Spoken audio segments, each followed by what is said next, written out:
नमस्कार। श्रीमद् भगवद गीता का जो दूसरा अध्याय है ना, सांख्य योग, उसे अक्सर पूरी गीता का निचोड़ कहा जाता है। ऐसा इसलिए क्योंकि इसमें ज्ञान और कर्म दोनों के रास्ते एक साथ आकर मिलते हैं। कह सकते हैं कि इसमें जिंदगी के सबसे बड़े सवालों का जवाब छिपा है। तो चलिए इस गहरे ज्ञान की दुनिया में उतरते हैं। और इस सफर में हमारा आधार है दिल्ली संस्कृत अकादमी का समर्पण भाष्य। ये हमें गीता के ज्ञान को एक प्रामाणिक और साफ नजरिए से समझने में बहुत मदद करेगा। आज की हमारी चर्चा 5 हिस्सों में बंटी है। हम शुरुआत करेंगे अर्जुन के गहरे संकट से, फिर आत्मा के अमर सत्य को जानेंगे, इसके बाद कर्मयोग का रहस्य समझेंगे, फिर ये जानेंगे कि एक स्थित प्रज्ञ यानी जिसकी बुद्धि स्थिर है वो होता कौन है, और आखिर में बात करेंगे परम शांति की। तो कहानी शुरू होती है कुरुक्षेत्र के मैदान से। सोचिए, एक महान योद्धा अर्जुन युद्ध के लिए तैयार खड़ा है, लेकिन जैसे ही वो सामने वाली सेना में अपने ही रिश्तेदारों और गुरुओं को देखता है, उसका दिल बैठ जाता है और वो गहरे दुख और एक अजीब सी कश्मकश में फंस जाता है। अर्जुन का दिल ना करुणा से भर जाता है। वो कहते हैं, अपने ही गुरुओं और बड़ों पर तीर चलाने से तो कहीं बेहतर है कि मैं भीख मांगकर जी लूं। ये असल में कर्तव्य और भावनाओं के बीच का वो संघर्ष है जो हम सब अपनी जिंदगी में कभी न कभी महसूस करते ही हैं। लेकिन कृष्ण का जवाब बड़ा सीधा और कठोर है। वो अर्जुन की इस दया को श्रेष्ठ पुरुषों के लिए अशोभनीय और दिल की एक छोटी सी कमजोरी बताते हैं। देखिए, ये फटकार जरूरी थी अर्जुन को उसके इमोशनल कन्फ्यूजन से बाहर निकालने के लिए, और यहीं से उस गहरे उपदेश की नींव पड़ती है जो आगे आने वाला है। जब अर्जुन के सारे तर्क फेल हो जाते हैं तो वो आखिर में कृष्ण की शरण में आ जाते हैं। वो कहते हैं, अब मैं आपका शिष्य हूं, मुझे रास्ता दिखाइए।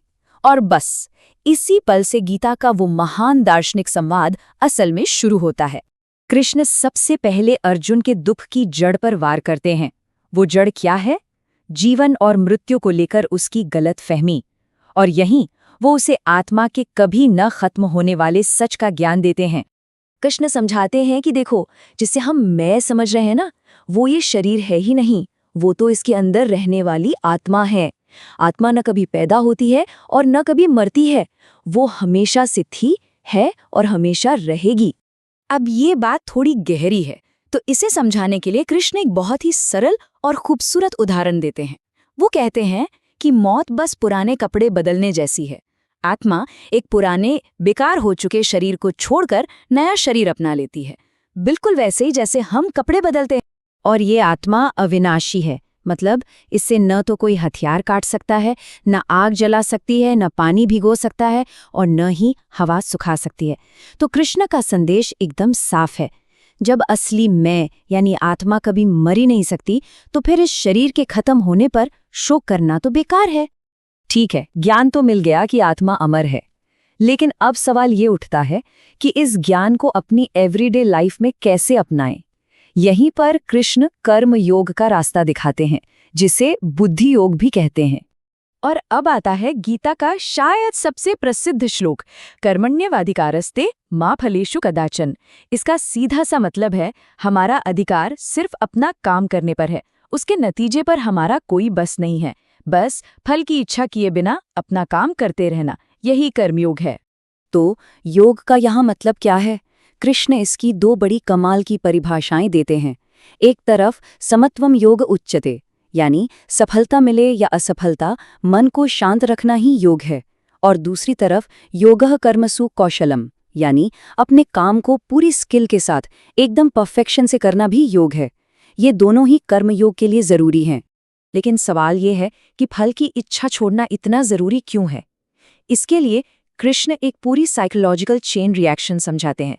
देखिए, जब हम किसी चीज के बारे में सोचते हैं तो उससे लगाव हो जाता है। लगाव से उसे पाने की इच्छा होती है, और जब वो इच्छा पूरी नहीं होती तो गुस्सा आता है, और गुस्से में बुद्धि काम करना बंद कर देती है। इसीलिए मन को शांत रखने के लिए फल से डिटैचमेंट बहुत जरूरी है। ये सब सुनने के बाद अर्जुन के मन में एक बहुत ही प्रैक्टिकल सवाल आता है। वो ये जानना चाहता है कि जो इंसान इस ज्ञान को अपनी जिंदगी में उतार लेता है, वो असल में होता कैसा है, उसका व्यवहार कैसा होता है। अर्जुन सीधे सीधे पूछते हैं, हे कृष्ण, उस स्थितप्रज्ञ इंसान की पहचान क्या है? वो कैसे बोलता है, कैसे बैठता है, कैसे चलता है? मतलब वो जानना चाहते हैं कि ऐसा इंसान असल में जीता कैसे है। इस पर कृष्ण बताते हैं कि स्थित प्रज्ञ वो है जिसने अपने मन की सारी इच्छाओं को छोड़ दिया है और जो खुद में ही खुश रहता है। उसे बाहर की खुशी नहीं चाहिए, दुख उसे परेशान नहीं कर पाते और सुख की उसे कोई लालसा नहीं होती। वो इंसान लगाव, डर और गुस्से इन सब से पूरी तरह आजाद होता है। अब हम अध्याय के आखिर में पहुंचते हैं, जहां कृष्ण इस आध्यात्मिक रास्ते के अंतिम लक्ष्य के बारे में बताते हैं। एक ऐसी अवस्था जिसे हम परम शांति कह सकते हैं। इस अवस्था का नाम है ब्राह्मी स्थिति। ये चेतना की एक ऐसी स्टेट है जहां पहुंचने के बाद इंसान फिर कभी मोह या कंफ्यूजन में नहीं पड़ता। ये ज्ञान और निस्वार्थ कर्म का कह सकते हैं कि अल्टीमेट रिजल्ट है। और सबसे बड़ी बात, जो कोई भी इस अवस्था को पा लेता है, चाहे जिंदगी के आखिरी पलों में ही क्यों ना पाए, वो ब्रह्म निर्वाण यानी परम शांति को पा लेता है। वो हमेशा के लिए दुख और भ्रम के चक्कर से बाहर निकल जाता है। तो ये सब जानने के बाद आखिर में एक सवाल हमारे लिए भी खड़ा होता है। आज की इस भाग दौड़ भरी जिंदगी में, जहां हमें हर रोज मुश्किल फैसले लेने पड़ते हैं, क्या गीता का ये सदियों पुराना ज्ञान हमें कोई रास्ता दिखा सकता है? इस पर सोचिएगा जरूर।